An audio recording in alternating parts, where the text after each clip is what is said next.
προμήθειες στο δημόσιο, είτε αφορούν υγεία, είτε αφορούν εξοπλισμούς, είτε αφορούν δημόσια έργα, αυτή να είναι η ανεξάρτητη αρχή που να ελέγχεται από όλα τα κόμματα, από δικαστικούς και από τους πάντες.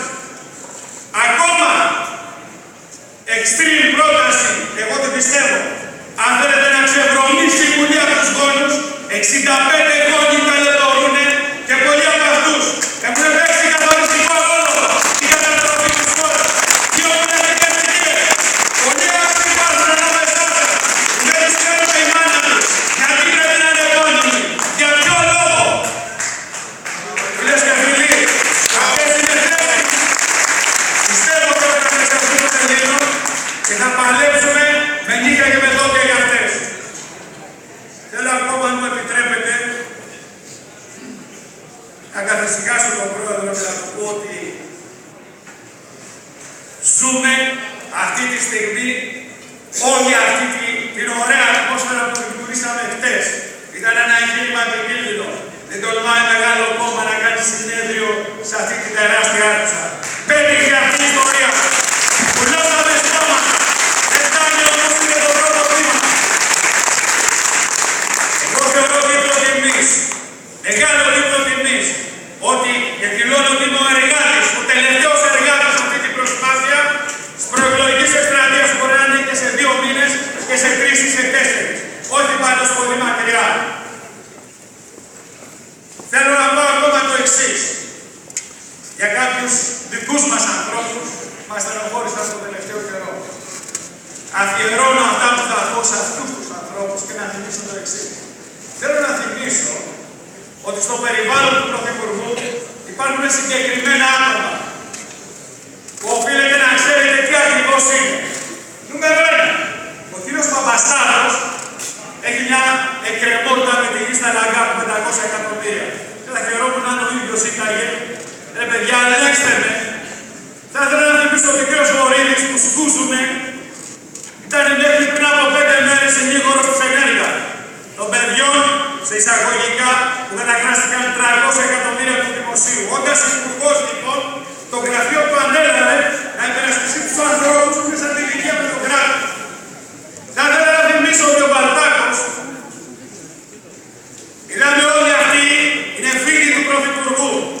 Είναι τώρα συνήγορος της Ενέργεια, μετά τις επαφές που είχε με τη Χρυσή Αυγή, είναι τώρα συνήγορος της Ενέργεια και προχτές στην Επιτροπή Διαφάνειας και Θεσμών της Βουλής, το ξέρουν οι βουλευτές, έγινε απόπειρα ανθρωποκτονίας στον άνθρωπο που πήγε να υπερασπιστεί τα 300 εκατομμύρια του δημοσίου, τον Αντωνόπουλο, τον Γιώργο, τον δικηγόρο. Όλη η Νέα Δημοκρατία, το καθεστώς Βενιζέλου, Σαμαρά, κάνανε τα πάντα να μην ακουστεί η αλήθεια. Και ο Νεράτης και άλλοι ποδοί. Θέλω να πω το εξής. Ακόμα, θέλω να θυμίσω για όσους δεν ξέρετε, ότι ο Φαΐνος ο Κρανιδιώτης του Δικτύου 21, ο άνθρωπος που μας διδάσκει υποφροσύνη και ηθική πολλές φορές, είναι πίσω από όλες τις υπόθεσεις που αφορούν τον Βενιζέλου. Δεν έχω τίποτα με τον επιχειρηματία. Θέλω να ξέρετε όμως όσοι ζουνε στην Τραπετσόνα ότι 660 στρέμματα με την υπογραφή του Μανιάτου, του Σγουρού, του Βασίλη του Μιχαλολιάκου και του Δημάρχου της Τραπετσόνας γίνονται χαδούσα για τη διαχείριση αποβλήτων και για παράνομη διακίνηση πετρελαίου. Και ο Φαΐλος, ο οποίος είναι προσωπικός φίλος του Πρωθυπουργού και μέλος της Κεντρικής του Επιτροπής Περιβάλλον Πρωθυπουργού, θέλω ακόμα να θυμίσω, στις 14 Ιουλίου του 2011 ξεκίνησε μια φάμπρικα με τις παράνομες τροπολογίες. Τότε λοιπόν ο Υπουργός Οικονομικών της κυβέρνησης, ο Βαγγέλης ο Βενιζέλος, πέρασε, ακούστε με λίγο, για περίεργη άποψη, πήρε 100 εκατομμύρια από τα αποθέματα του ελληνικού δημοσίου και ενώ η υπόθεση της Πρωτομπάνκ βούησε, για την οποία έχουν προφυλακιστεί 32 άτομα, έδωσε 100 εκατομμύρια για την δίθεν σταθερότητα του τραπεζικού συστήματος. Όταν έγκρομος μετά από 1 μήνα είπε ότι δεν μπορεί να προλάβει τα γεγονότα, περνάει η τροπολογία μόνος του και αυτό μυστεύεται. Ήταν η αρχή αλλά με 80 τροπολογιών.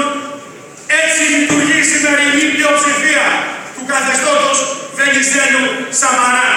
Θέλω ακόμα να θυμίσω ότι λίγους μήνες αργότερα, περίπου τον Απρίλιο του 2013, περνάει μια άλλη τροπολογία όπου όλοι οι τραπεζίτες που χορηγήσανε χωρίς εγγύηση δάνεια, που δώσανε πρώτο μπανκ σε υπόδικους κλπ. Ώρα Προδόπουλος αντιστέκονται. Θέλω ακόμα να θυμίσω ότι το κακούργημα έγινε πλημέλημα και όλα τα καλά παιδιά του ο Γρηγόρης ο Πεπώνης, που για μένα είναι ευτός συνευτικός δικαστής, αποφυλακίζονται. Ο Φιλιππίδης, για το οποίο γνωρίζει και ο Γρηγόρης. Ο Γρυβέας, ο Εμμανουήλ των Ναυπηγείων, ο Λαβρεντιάδης, ο Ψωμιάδης, ο Πάλης, ο Ρέστης, όλοι αυτοί με πλημέλημα έξω.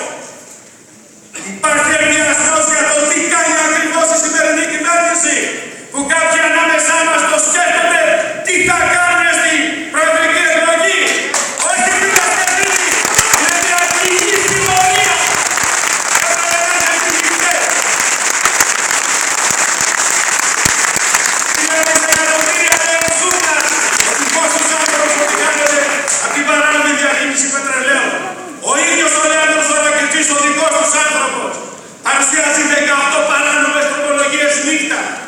5 δικαστικές ενώσεις που δεν φαντάζομαι ότι αυτοί να είναι με εμάς. Και το ΣΥΡΙΖΑ λένε παράνομους. Είναι μια πολιτική συμμορία που θα έπρεπε να έχει φύγει εδώ και καιρό. Και μην αδιάφοροι η τάση του ΣΥΡΙΖΑ.